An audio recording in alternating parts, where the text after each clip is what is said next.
Hey, everybody, just letting you know that this podcast has some audio issues. I was testing some new equipment, didn't really work out. So this podcast has some kind of messed up audio.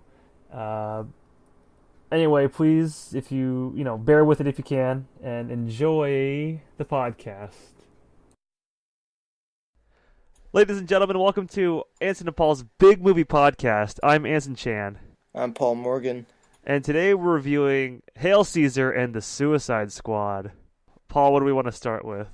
I think we want to start with Suicide Squad. I kind of Okay. want to get that one out of the Let's get out that of the way. shit out of here and flush it down the toilet where it Yeah. belongs. So Suicide Squad was a 2016 movie starring Will Smith, Jared Leto, Margot Robbie, Joel Kinnaman, Viola Davis, Jai Courtney, who is one of the very few redeeming parts about this movie, Jay Hernandez, Ike Barinholtz, Scott Eastwood, and Cara Delevingne as the witch. It was directed and written by David Ayer, who I don't know what happened, but he had a lot of really good stuff before this. Like he wrote the very first Fast and the Furious. He wrote U571. He wrote and directed, or he wrote but did not direct Training Day. He wrote and directed End of Watch. Fury was amazing.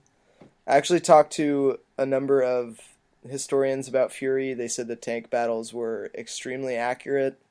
I don't know what the heck went wrong with this movie, but it's not his best flick. Well, I think this would have been not their best flick for anybody. Would you go Yeah. so far as to say this might be his worst flick? I mean, I haven't seen everything he's made, but it's definitely my least favorite of the ones I've seen of his. Yeah. So I'm just gonna skip right to what really didn't work for us, starting at the beginning. Is there anything that you think could have been improved about this movie, just to start with? Yeah. I hated Will Smith in this. Every line that he delivered really bothered me because it was always about how much he wants to see his daughter. And I was like, hey man, let's cut a deal. Here's the price. I want to see my daughter. Oh my god, I love my daughter. I want her to be in the best schools. Hey, you know what? I'll do this for my daughter. Hey, you owe it to me because we made that deal for my daughter. I was like, ah, Yeah, stop, please. yeah, You're killing me. yeah, That could have been improved. Maybe just mention it like less than 10 times would have been okay instead of yeah, the million times they did it. I, f- I it was like trying so hard to hit emotional tones that they needed to really pull back and maybe just focus on a couple of them. Harley Quinn's weird Stockholmy thing was never really quite explored with the Joker, which probably could have been better. yeah, The way they kind of just like inserted it in like she likes the Joker was just like because they're trying to justify it the whole time with all of her flashbacks, but it never really makes any sense. And then yeah. I feel like it would have been better if there was just no backstory there. yeah, just let that be. Even the Yeah, Joker was just like really fucked up. It was like a weird inclusion. yeah. He was like a weird, sort of like mob boss Yeah, type and character, and that's not the Joker that any of us know. he was doing like a mix between Jim Carrey and who's that other Joker? The guy who died. Heath He Ledger. was doing like Jim Carrey meets Heath Ledger, like the Mask slash the Joker. Like it was so Yeah, fucking weird. and he's such a good actor, and it bugs me that he wasn't able to do a Joker that people could appreciate. It just bugs me. This has so many problems, and for whatever reason, they try to bring up that like fire guy, the pyro guy. I don't know what his name Oh, is. dude, do not get me started on Diablo, dude. I wrote one of the very few notes I wrote about this movie was he was awful. Oh my Oh my god, gosh. you don't The understand, security essay. video, first Yeah, of all, the security video is one of the most awfully put together pieces of bad CGI I've ever seen in a movie that claims to, have pulled out all the stops. But then Jay Hernandez did a bad job. I don't know. Maybe they picked bad takes from this guy, but I I don't know. I have I no liked. idea. I even liked the character traits they gave him about like wanting to stay out of the fight, wanting to be a reformed criminal. No, but that But confuses the whole fucking premise though of the Suicide Squad because they're supposed to be bad guys. We're eventually going to see them fight superheroes, right? So are we supposed to like them for that or hate them for it? Because I don't know. they're trying to make them relatable, but they're not supposed to be, and it's just trying to be so hard to be gritty, but it fails at every point. Like Yeah, I think maybe they stuck too much stuff in there. this just needed to be thrown in the trash and just completely reworked from top to bottom. Because I don't like Yeah. the inclusion of the music. You always like to talk about the soundtrack. The soundtrack in this was fucking garbage. Not that because the song choices were bad, but because they only like were able to cut to like a minute per each of them because they're trying to stuff this movie full of like memorable music. And I was gonna say, can I? One of the other things I wrote down was right away within the first 4 minutes of the movie, we have House of the Rising Sun, mm-hmm. You Don't Own Me, Yep. Sympathy for the Devil. Yep. Right away. Yeah, in like Those 5 are three minutes. very iconic songs, and those are three songs that have been overused in movies since the songs have existed. And they crammed the first 4 minutes with those three songs. And I would say there's not a lot of the first 4 minutes of the movie that doesn't have like an iconic song underneath it. Every time they kind of like show one of the new villains, they try to Yeah. have like a cool, edgy song to them so you can remember them by. And it doesn't work at all for No, some reason. it just feels really weird because they just like throw the song at you with like Yeah. no setup really, and then like and Oh then my it, gosh, it the fades out soundtrack really was so quick. infuriating. Yeah, every time they played a song, I was like, oh, here we go, and I was believe it or not, I watched this stupid fucking movie twice just to get a I fuller watched picture. it a few times because I turned it Oh off no! several times halfway through. Like I mean like full all the way through. I watched it twice Oh gosh. because I was playing a game with Pat Vecchiato and he was listening to it. He's like, "Oh, I like this song." Oh no! Oh no! It was because he could like hear it. It was like, yeah, and he was just Yeah. laughing the whole time. He's like, "Oh my god, I kind of want to watch this. It sounds so bad." I'm like, "You're doing yourself a favor if you can still get humor out of it by just listening to it, because watching it is kind of fucking painful." Yeah, it was. Yeah.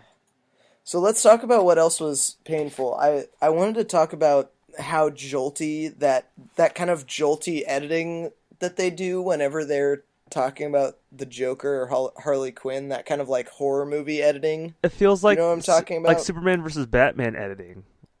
I'm talking specifically about where they're showing the Joker and it'll like jolt in on him from like another angle really quickly and then jolt back out to the static shot.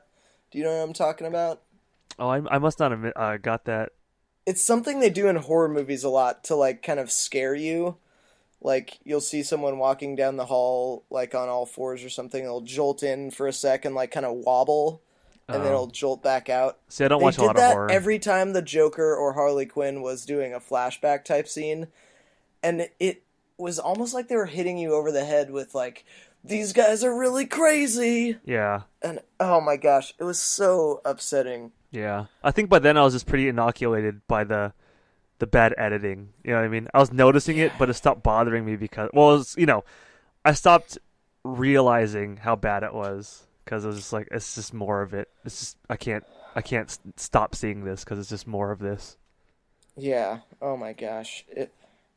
That was just a really frustrating thing. So let's, and in terms of how this could have been improved. Yeah, I want to hear your take because I really don't have a lot aside from just throw this in the fire and reshoot the whole fucking thing. Yeah, so I wanted to talk about this movie that is one of my favorite movies that I think has been kind of critically panned. Uh-oh. I What movie is actually don't this? know how. It's called Smokin' Aces. It's from 2006. It was made by Joe Carnahan, who is a writer-director who's done a few kind of smaller things. He's done he did The Gray. Oh, I love he that did movie. the new version of the A-Team, which I kind of like. He's directed a lot for TV. He's just kind of done a lot of odds and ends in the film industry. And Smokin' Aces is a movie from 2006 that involves what I can only describe as an extremely good cast. It's got Ryan Reynolds, Ray Liotta, Wayne Newton, Jeremy Piven, Ben Affleck, Peter Berg, Martin Henderson, Common, Andy Garcia, Joe Drago, a bunch of other people. It's a star-studded cast about a fuck ton of really bad people trying to assassinate one guy. And the point of the movie is you're supposed to sympathize with all of these really bad people in some way. Or you're at least supposed to sympathize with Oh. some of them. And in that movie, they have a lot of similar shit to Suicide Squad. They have one or two main people who are kind of feeding the job to all of these bad people. They have a character introduction for every single set of bad guys. And they have a lot of really great music. The only difference is in that movie, it's all used effectively. So, like, when they're introducing all of the bad guys, it's a very consistent, like, every set of bad guys gets, like, 3 lines of voiceover about them. They get a, like, 30-second clip that shows who they are. And there's none of that, like, flashing on the screen, like, special skills bullshit. Like, that pisses me off. Like they do that in Rocky too. Like so for those of you who haven't seen Suicide shit, whenever they introduce a bad guy, they do like what Rocky or what they did in Creed, where like the stats would fall down, like 6'3". This guy comes from such and such New Jersey, or whatever. They kind of did that with the Suicide Squad people with Will Smith, and then they have like all of the guns he uses plus an elephant rifle, or then like here's the Yeah. Super Navy SEAL. He's been a such and such for a long time, and his golf handicap is like what 5 or something. Like here's Yeah. here's a little bit of comedy for you, so we can use. They tried to make those credits fun in Suicide Squad, and I think they kind of missed the point. First off, because the character introductions were so far apart from each other, Yeah. and secondly, because they were so inconsistent in their length. Yeah. Like, some people's introductions would be a couple minutes, some people's would be 30 seconds, and you got the distinct impression that these were like things that the actors' agents negotiated for them. I'm not sure. I think so, because like the people who didn't get a lot of intro for them, like the guy who played Killer Croc, whose name I am not even gonna try to pronounce my because it would God. just come off Killer racist. Croc was so fucking horrible. Yeah, like they didn't give him like any time, and he has been in a lot of stuff. He's 50 years old, and he's been in a lot of stuff, but not often as a not often as a lead. Why couldn't they just make Where- Killer Croc like a CGI guy and then just have a voiceover? Because I don't seeing know. a 5-foot Killer Croc is like, what the fuck? Like, Yeah. I like you could hit Killer Croc with a fucking car and he's gonna go down. He's just so tiny. You don't see him as the guy who's gonna bite off your fender and like throw the car like into the ceiling of a skyscraper. He's Yeah. just a little dude. Get the fuck out of here. Yeah, so the length of the character introductions was off. The distance between them was very inconsistent. And then they had this weird kind of thing where it seemed like they were trying to humanize some of them, where others of them they were just kind of trying to be like, yo, look how powerful this guy is. And I feel like I kind of got sick of him by like the third character. I don't know. I don't know how they could have. Well, they had to pick a tone. The biggest reason for me was that they were trying. Well, not the biggest reason, but it's more in hindsight when I'm trying to analyze it. Is that they were trying to marry the really gritty feel that DC has going for it with like fun comic booky wacky characters, and like trying to like literally just like super glue them together could not work because they didn't blend, they didn't mesh. So you had the There was funny no intro chemistry. with like the handicap golf swing, and like here's Will Smith negotiating with the mafia to kill a guy, straight up murder a dude, right? With like with that exactly that, like the funny intro with like here I am actually just straight up murdering somebody, like Yeah. tonally just completely inconsistent. Yeah. Yeah. And I don't know if we so full disclosure for anyone listening, we tried doing this one time and then we had some audio issues. So this is our second time trying to do this. I don't know if we've mentioned it this time, but there was not one of the things that contributed heavily to this lack of consistent tone was that there seemed to be no chemistry between any of the actors Yeah, like at the all. closest you could try to get was like kind of Harley Quinn with Will Smith, but like that was just like because Will Smith has daughter issues the whole fucking time. It Yeah, wasn't he because needs of it. someone to take care of. Yeah, that wasn't really like what was the hitman with like a heart of gold kind of thing was so fucking retarded. It just didn't make any sense. Yeah. I don't know. Yeah, I don't know. There's the problem with this movie, and I hope you'll agree, is that so much of it seemed either inconsistent or ill-conceived that it's hard to put what was wrong with this movie into articulate words Oh, mine because goes on and on and on. I've just scratched the yeah, because like surface. I have all these notes that are just like really sparse, and most of them are just like such and such bad, such and such obnoxious. It's not like Well, I like, don't have anything to say about it that's this is even remotely constructive because it seems like it's just a bunch well. of Let's break it down really quickly. Then we'll just go yeah, over it briefly. One of the biggest issues for me, as we said before, you said the chemistry, and you said a lot of it has to go back to the acting. Let's talk about the acting.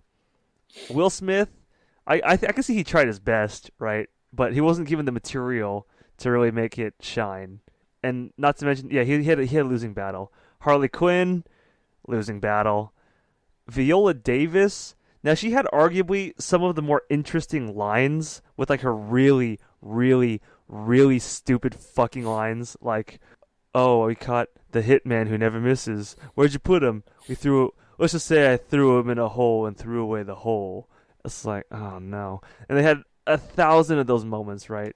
But Viola yeah, Davis just acted like I wonder if it was her choice or the director's choice just to be the most disinteresting, just disconnected person to ever look at or to ever hear. Like listening to her just puts you to sleep. This like seriously, I fell asleep watching this, and like this is not the kind of movie that you think you'd fall asleep to. It's just so fucking terrible. yeah, The only good actor who had any fun was like you said, the Australian guy. yeah. Jai Courtney playing Captain Boomerang. Yeah, but everyone else's performance was just fucking awful, and their material really didn't help either. So that's kind of a Yeah, breakdown it's of the like they weren't acting. given a lot of lines and stuff to work with, Yeah, but at the same time, like what lines they did have, that it came off convoluted and weird. yeah. The soundtrack was also a mess, which we talked about for all those different reasons, and the CGI, the visual effects in this movie were so shit. Like it was like something you'd see in like the '80s. They were so bad. I don't know what was going on. Like the mold monster people that the witch turned people into was fine, but like the actual effects of like explosions or like magic or like fire or anything like not practical, it just looks so bad in this movie. I don't remember Superman being that bad, but this was like. Do you remember Tim and Eric, Crackers and Snacks, the CGI Yeah, monster guy? It was like yeah, that. It was that level of like what? Like really? yeah. So there's the CGI for you, and then you got the ending as well. Like, just what the fuck was up with that ending? What the fuck happened? Yeah, I don't know, man. I really don't. I felt like, have you seen the new Ocean's 11 with, Brad Pitt No, and I've George Clooney and all those actually yeah, with rest in peace, Bernie Sanders. Ber- Bernie Mac, yeah. Yeah, whatever. That movie was a remake of a really horrible movie from the 60s starring Frank Sinatra and Sammy Davis Jr. and Dean Martin and all those guys. And I have a feeling that someone is going to remake this movie in the same way and just nail it, but we're going to have to wait like 20 years. I don't know, man. I hope superhero And they're movies going are to have dead to by then. change like a lot about it. Like you can't suspend your disbelief in this movie. Even if you try, it's just like you're basically at like the dumbest level. Oh, Viola Davis was like she's doing her best performance of like a straight up like, and not to sound like offensive, but like an actual autist, like an autistic person with no emotion, with no care. Like it was so boring to watch her. Like she was definitely on the spectrum. Her character, like it just doesn't make any fucking sense. I don't mean that as an insult. I mean that like wholeheartedly, seriously. Like No, yeah, it's she just exhibits funny every sign of just like a weird fucking emotionless robot creature. And I'm not saying that autistic people are like sure. that, but in the context of trying to portray a bad autistic person, that's how you fucking do it. That's the fucking stereotype. But, No, yeah. yeah, the trying to make heads or tails of this movie was utterly impossible because your brain just goes, huh, what, Yeah. really, what, I the whole really fucking tried. time. I really, really tried to give this movie a chance a few benefit. times. Yeah, me and too. I don't know. I just couldn't do it for some reason. I watched it twice and it didn't get better. Let's put it that way. Like I still had the same Yeah. fucking problems. I still did the same fucking thing each time. Like, it's like, why did they give you a punching bag in jail? What the fuck? Like just random Yeah. shit. Yeah. And And just real quick, I mean, I want to get done with I do talking about this too. movie soon, but Was just there- to circle back on the bad CGI tip, yes. the security video for Diablo was so bad. It looked like someone who's just starting to use After Effects made that. And it sincerely upset me every time they showed that, because they show it like 4 times. Yeah. Ugh.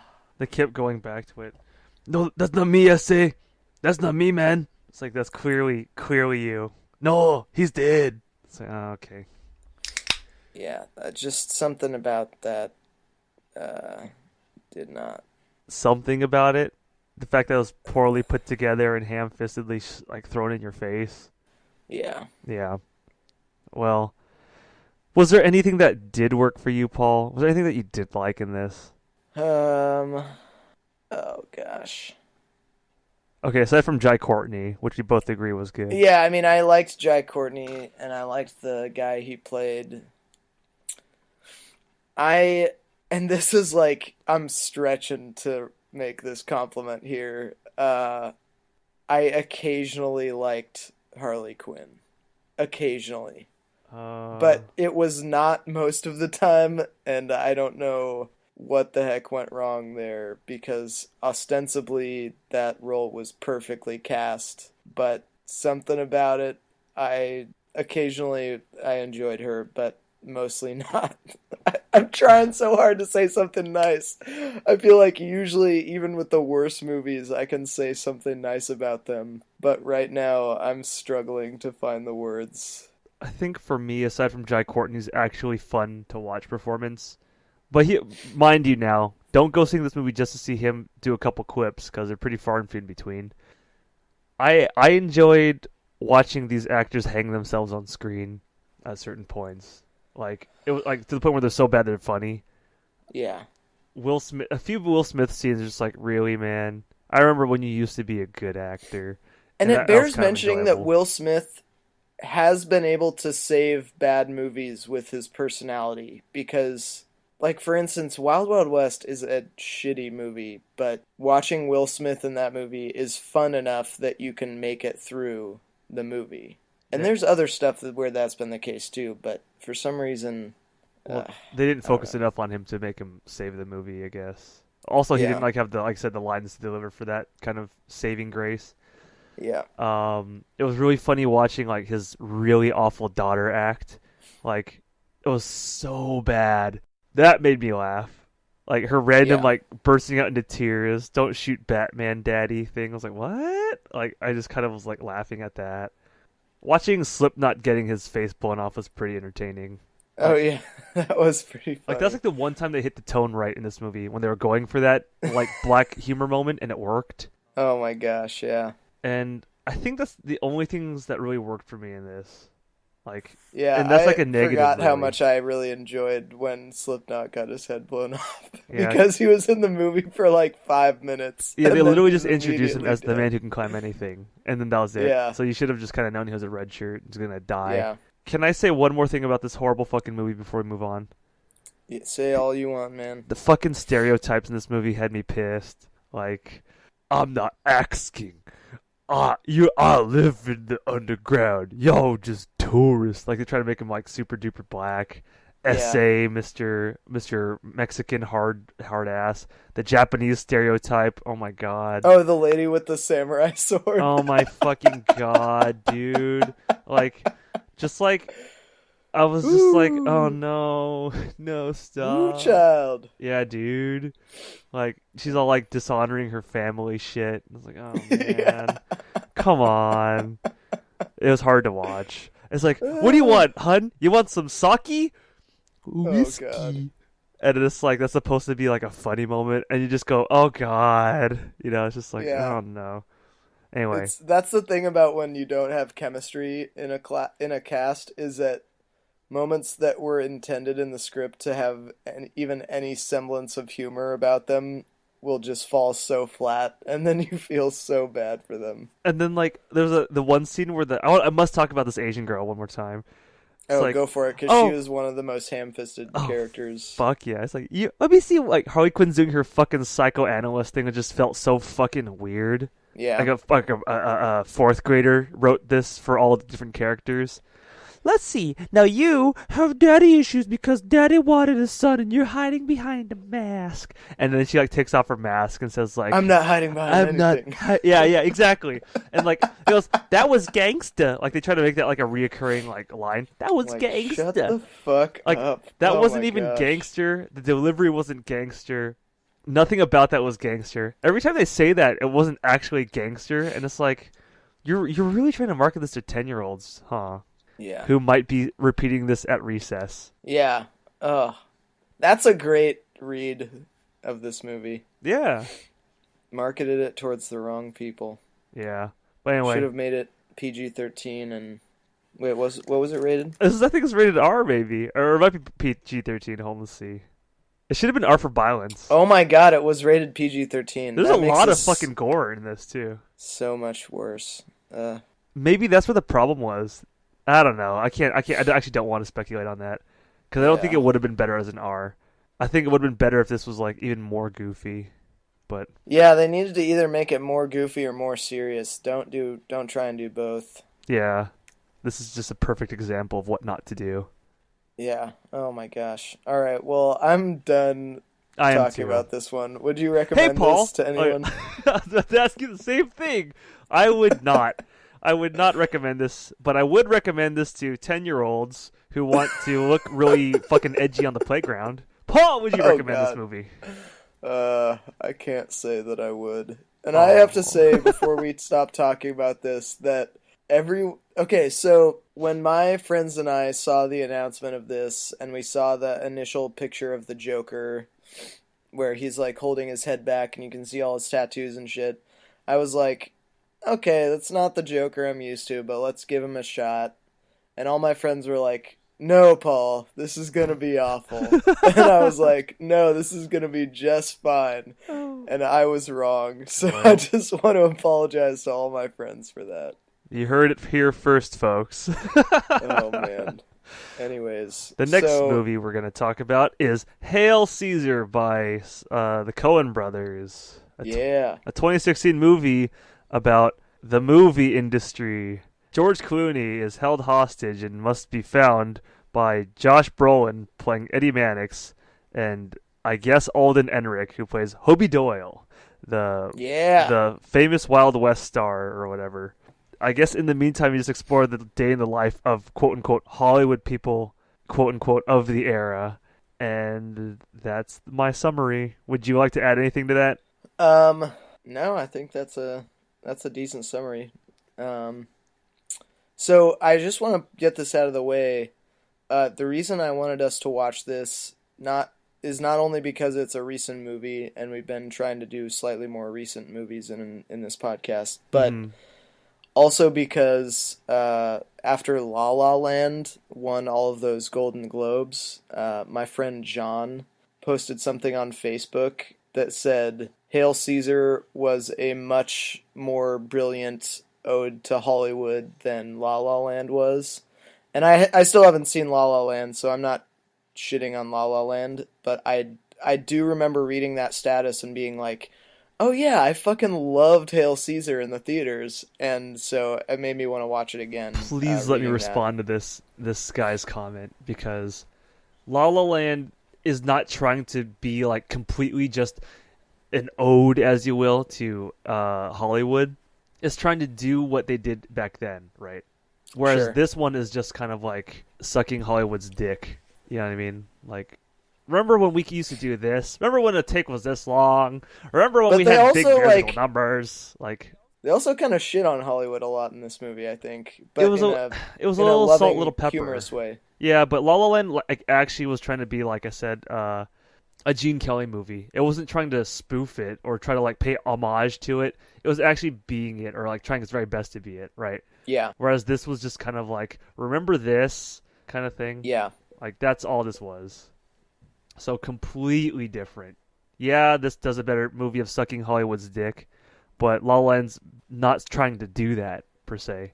yeah, It was more about the story than it was about sucking Hollywood dick. sure. But that's, you know how I feel about these type of movies.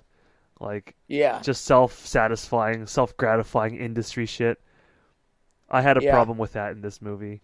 You did. Now, okay, so before we get on to what worked and what didn't work, then I don't understand how you could have a problem with that in this movie, because I feel like in this movie they do just as much shitting on Hollywood culture as they do the inside jokes of Hollywood culture. That's what, but that was like, remember Kiss Kiss Bang Bang? Yeah, It's the same style of like shitting on it. You know what I mean? It's like, see what we did there? Kind of like, look at us, we're so clever because we recognized it. Like, it was more annoying to watch than it was humorous for me. interesting. All right, well then let's start out with what worked for you. What worked for you in this one? I actually watched this movie 3 times, trying to get a Okay, better appreciation. you have to clarify this for me though, because actually when watch we were 3 just times. talking about Suicide Squad, you said you watched it multiple times, Yep. and then it comes out magically in one of your stories that you were watching it while doing something else. So, Yeah. were you watching this 3 times, or were you doing something and watching I it? watched it twice, like slightly distracted, and I watched it once, like full on, like engaged. Okay. Full on engaged, I enjoyed it way more, obviously, because a Yeah. lot of the charm in this movie is the visuals. Yeah. Like, Oh, yeah. Lots of charming visuals. very fantastic camera work. The staging and everything was great. Yeah. I watched all the musical numbers even when I wasn't paying attention, just because I was mad curious. Yeah. There's a lot of like comedy done, like you hear it in the writing, but you see it way better the way that they like show an actor react, or like a visual gag will kind of pop up again, kind of stuff. Yeah. That worked way better when you're actually really fucking paying attention to it. Yeah. But there was stupid shit that like, wait, are we talking about positive things? Okay. Yeah. So I really like the camera work and the visuals. Which it bears mentioning, as with all other Coen Brothers movies, the camera work was done by Roger Deakins, who is one of the greats. yeah, yeah, loved it. Josh Brolin's performance I liked a lot, although I think he was underutilized. And by that I mean they focused way too much on everything fucking else that was so unnecessary. Scarlett Johansson, her whole arc should have been cut because it had no bearing on the It plot. was very brief. And they brought it back a couple times. It literally just died on its own vine. Yeah. It had no bearing whatsoever. They did not need that, except for maybe the motif or the callback to like when the whale comes out and it shoots the spurt of water up. It looks like the submarine when Channing Tatum and them go out to the ocean. Yeah. Right, but that's the only reason why they would have that. I really liked Alden Ehrenreich's performance of Hobie Doyle. Yeah, that He guy, killed it. I think he was everyone's favorite. Like, I went on a bunch of movie discussion forums after this movie came out, and everyone was talking about him. Pretty much he was the highlight of the movie. Yeah, they needed more of him. Yeah. He was the most interesting character to watch. Like I said, Josh Yeah. Brolin like killed it in that gritty way, but Hobie Doyle, I can't pronounce his real name. Hobie Doyle was like actually fun to watch, who you wanted to see more of. Like his relationship with Carlotta Valdez, played by Veronica Ozzorlo or whatever. Like that was Yeah. interesting. His everything he said was interesting. He was a funny character to watch, and he was memorable, right? Yeah. And they just completely underutilized him because I think Yeah. I don't know. Maybe that's what they were going for. I would have liked the communists had I not been just so annoyed by them, the I think writers. that's part of the intent is to be annoyed by them. Yeah, but it wasn't done in a funny way for me. It was just done in just like a can you please get this over with way. See, for me, it wasn't necessarily that it was overtly funny. It was that these annoying fucking characters actually got through to George Clooney, who is so open to whatever the fuck that it is they're talking about, however vague it tends to be, that I don't know. I'm really not going to articulate this well. I also didn't think they were overtly funny, but what was funny to me was more the fact that George Clooney could hear all of this fucking bickering nonsense that they were saying and decide, oh yeah, I'm interested in this. Because I mean, until like a solid 5 to 10 minutes into his experience with them, they have still not said anything substantive about communist theory or Karl Marx or anything like that. And in the actual time of the movie, it's probably hours before they actually discuss any of that with him. And yet he's still kind of like, "Oh, okay. I'm into this. I'm okay with being a hostage, you know." It's very weird. I get They're that as very the weirdly gag, played. but it still just didn't make me enjoy it anymore. Sure. Yeah. What else really worked for me?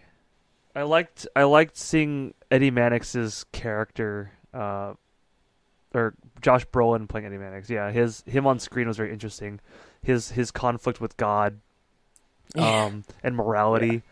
He has no problem like beating up women and like punching random dude. Like he's being like a total like badass asshole industry guy. But then he has a problem with like coming home late to his wife and like smoking a couple cigarettes because he told her he wouldn't. Right. Yeah. So that was really funny to watch. And my favorite scene by far, which I wish this whole movie had this kind of just like this much interest going in or like captivation for me, was the scene where he's trying to like get the opinions of all the priests and the rabbis. Oh my god, yeah, that's That one was of my favorite amazing. scenes. Like that, Yeah. the writing of that was so fucking funny and snappy and witty, and Yeah. like the characters were very strong. Like everyone had Yeah. like their own thing. It was a little bit jumbled because like all the messages were trying to come together and convince Eddie Mannix. Right? He's like, wait, what? You know, Yeah. it was really funny. Like they had so much charm. Like I was in That love with it. scene was like one of I think that this movie was worth it just because of that scene alone. See, I just wish the rest of it focused maybe on more of that versus everything else Hollywood that went on. You know? Yeah, no, I agree. I wish the rest of the movie would have been a little bit more tonally like that because that was like a classic Coen Brothers scene. Yeah. It's just people arguing about dumb semantics. It reminded me so much of The Big Lebowski, where it's like people just can't help but argue about dumb stuff that does not matter. But it was even funnier You because it know? was in the context of like this is what we believe is God. Like it was very Yeah, supposed to be very. It's a big argument to have, right? But you're right. It's all about semantics. yeah, And Rabbi, what's your opinion? I don't have an opinion. It's like, yeah, and he's yeah. the guy just being the instigator the whole time. It's Yeah. hilarious. Like, He's like, God does not have children. what He's is a he? bachelor, Yeah, and what is he's he? very angry. It's like, what does he have? A collie too? It's like, give me a break. Yeah, it's like amazing. Yeah, That's my favorite line in the whole movie. yeah, me too. That was so funny. The rabbi in this was great. But God, just man, I just wanted the rest of the movie to be like that, to be punchy, Yeah, and that maybe have more of that as the focus rather than like suck Hollywood dick focus. yeah. Let me ask you, would you have rather have seen a movie where it was like more focused on them trying to discover the nature of God in them trying to do the Hail Caesar, like what was kind of the I introduction mean, to yeah, it I would be was? interested in that, but it also bears mentioning that like a big part of this movie, and I have to confess, I did read about this before we podcasted because I did want to make sure that that I was getting the right thing out of this movie. a big part of this movie for the Coen brothers was the fact that they used to love movies in old Hollywood, like 50s and 60s Hollywood during the studio system years, that were badly put together with like actors who didn't belong in the roles they were given. So, like, for example, when Hobie Doyle's character is put in that Lawrence Lawrence picture, Yeah. and he's really bad, and then we see a cut of the movie, and it's just all people's feet until it, like, magically cuts to that conversation they shot. Like, to them, that was them saying, like, yeah, we liked actors like Laurence Olivier and Charlton Heston and stuff like that, but we liked movies of theirs that when we look back at them now, we realize they're totally shit movies. So it's kind of them. I mean, that's the thing, is that like I love the part about religion, and yes, I would have definitely liked to have seen more stuff that revolves around how this movie was being made to appeal to religious audiences. But I really appreciate that what they're saying is like, this is why I think the Scarlett Johansson storyline could have stayed in, is because when it comes to like her character is an aging starlet who is pregnant, who can barely fit in her fish costume. Baird Whitlock's character is an aging star who's not really good about, I mean, he's not like a great actor in this movie. Like, if you see all the scenes where they're actually filming, he's like overdoing it really big time. Yeah. And then, Hobie Doyle is really wrong for that Lawrence Lawrence picture. It's all about how when the studio system broke down, a lot of people ended up in roles they shouldn't have been in. A lot of people were given contracts they shouldn't have been given. And to me, I like that a lot. And like you said, it's not relatable unless you're in Hollywood, unless you know that history and stuff like that. But there's something about that world and how they're kind of like loving the shitty parts of it, or like paying homage to the shitty parts of it, that I really enjoyed. I don't know why. Well, it's because you're like Mr. Hollywood too. So I just Mr. Hollywood who lives in a small Washington suburb. Hey! You were more Hollywood than I am. Sure, Mr. Hollywood. Like watching it all 3 times, the story itself is just not enough for me to carry it along to justify the movie. Yeah. Like there's a lot of scenes that I really liked, and I'm glad that I got to look at them and watch them. Yeah. A lot because of the camera work, but yeah, when it's put into this movie, like all the things together, it's like you get a bunch of plates at the buffet. You get your Jello, you get your roast beef, you get your salad, you get your soup, you get your mashed potatoes, you get your corn, and then you just throw it in a big fucking bowl and stir it all together. And that's kind of what this movie felt like. It was like not enough of anything, because then you have to chop that in half to put on one big plate, and then there's just like a lot of corn, Jello, soupy, salady garbage. Not garbage, you know what I mean? Like, that was a bad way of putting it, but there wasn't enough of any one thing that made it interesting. Yeah, it was just a lot of little tastes of a few things. That's a problem for me, because I don't like that. Like, sure. So, moving on from there, what else didn't work for you in this movie? That would definitely be my biggest gripe with it, was just it didn't have the legs for it to be interesting enough for me. Okay. The Channing Tatum scene, I thought was pretty, like, the dance number was pretty funny. Yeah, the gay sailors. Because it was saying, today this would just be totally fucking gay, like a giant tap dance scene like this. But it was like so big back then, and that was kind of funny. But like the whole thing, like, so Soviet man, you're going back to motherland, blah blah blah blah. Take this briefcase, and then the dog jumps on. I just was like, I don't really care. I get this is supposed to be like a joke, but not in a ha-ha way, more of a quite kind of way. And I was like, whatever. You know what I mean? That didn't really work for me. Oh, I really hated Tilda Swinton. The fact that, like... Oh, the gossip columnist and her sister? She's both columnists. Like, that's the name that 5 million people trust. Like, I was like, whatever. I get you're going for, like, a gag because you're having the same actor play the same person, but, like, what the fuck is going on here? I was not a fan of that. And I wanted to like the narration because the narration was intriguing. It was also kind of like unfocused too. I don't know if it was supposed to have a meaning because it was talking about Rome and then Eddie Mannix and then like just a little bit of everything, and then it just kind of goes back to like, and then another day dawns on old Hollywood, whatever. It's like whatever.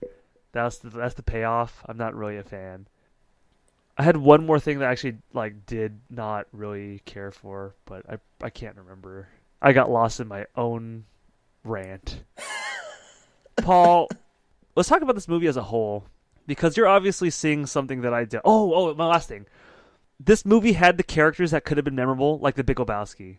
Or when you watched it, like I said, 3 fucking times, you just get it, you enjoy it more, right? Because you go back to the character and go, oh, you know, oh Donnie, or the big fat guy who played his friend. Walter Sobchak. Yeah, oh Walter. Like that made it fun, right? Yeah. This movie had a lot of potential for that, but it failed to deliver, right? Sure. It was funny Yeah. seeing Jonah Hill just huge as fuck in this movie. Not because his performance was like anything, just because I see just seeing him so fucking huge. It's like seeing who's the guy who did I love this actor too. The guy who did Citizen Kane.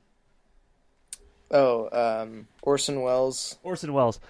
It's like seeing Orson Welles in Citizen Kane and then seeing him like his later pictures where he's just a behemoth. He basically just like turned into a blimp. It was funny seeing Jonah Hill basically be a blimp, but that's about it. What? He lost the weight. I hope. I mean, I don't yeah, know. he's fluctuated back and forth his entire career. Yeah, but tell me about this movie in a holistic sense because I know we're running short on time. I mean, that's the thing is that I don't have a lot to say. I mean, I'm not going to defend this movie if you didn't enjoy it. I can say what I like and I can say what I didn't like. But I mean, I'm not going to defend this movie in any sort of like big meaningful way if it didn't work for you. Like, because I mean, I'm kind of one of those, if certain parts of a movie work for me, specifically like the acting and like an overall cohesive narrative, I will read into context that it probably does not exist. For example, and I'm not going to do this with everything you dislike, but for example, when you say you didn't like the Tilda Swinton thing, and the exact quote you gave me was, the name such and such million readers trust, like, you have to keep in mind, this is during a time period in history that, like, there were not that many people writing for big syndicated newspapers, and there were not that many newspapers that existed compared to now. And so statements like that were not at all far-fetched, and it's not even meant to be a caricature for that character. That's probably a thing where she is one of the few gossip columnists in the country, and a fuck ton of bored housewives who are out of their minds on, whatever pharmaceuticals they can get, are reading her column every single day. Like, that's... And I'm not going to defend everything you disliked in that way, but, like, because of the fact that the acting in this movie is fantastic, and because of the fact that I enjoy the narrative, I will make a billion little, reading into things type judgments like that. So I'm not going to defend it, because if you didn't like it, you didn't like it, and there's no issue with that. Mm-hmm. But I will say that where you saw emptiness or, like, contrivedness, I saw a bunch of opportunity of just like, oh, this is a blank slate for me to read into as much of this as I want to. This kind is of thing.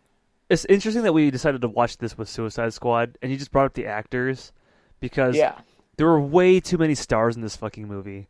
There are too many people to focus on. Abso-fucking-lutely. There's a star-studded cast, then there's a star-studded this. This is just like 20 fucking stars. There's not even enough room on the IMDb page, like front, to just like go all the way down the list of like who was in this, right? Yeah. On the first page we have Josh Brolin, George Clooney, Alden Ehrenreich, Ralph Fiennes, Jonah Hill, Scarlett Johansson, Frances McDormand, Tilda Swinton, and Channing Tatum.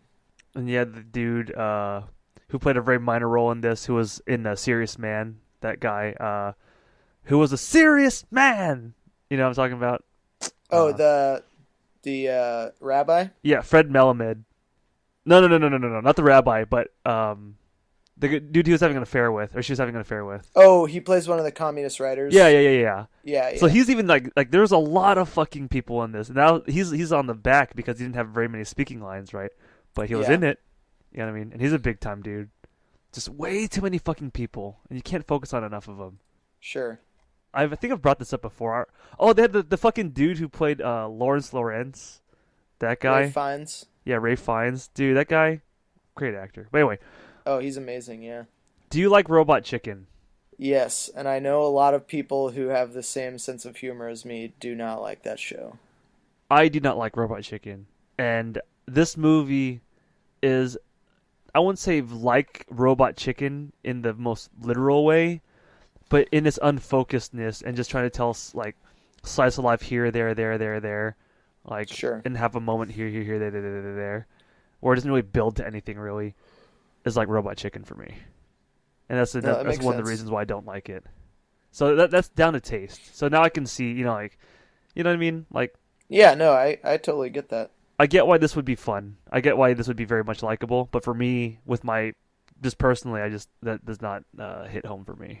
Sure. No, that makes sense. Was there anything that you didn't like in this movie? Because it sounds like you're pretty over the moon with it. I pretty much liked just about everything. I've only seen it twice, once in the theater and once for this podcast. And the one thing that the first time I didn't like was the first time I didn't like the submarine scene when they're all rowing out to the submarine, and then Channing Tatum does that very like 50s studio system looking leap to the submarine. Yeah, And this time I thought that part was not as bad as I thought it was the first time. I feel like this is one of those movies where I liked it way more the second time than I did the first time, even though I still enjoyed it the first time. Just real quick though, going down a few things that I liked since I didn't say most of this. I specifically really liked Josh Brolin's performance. I mean, he's one of my favorite actors, and he's always good, but he doesn't really get a lot of publicity or a lot of acclaim for his acting. Alden Ehrenreich, obviously, we talked about. He's amazing.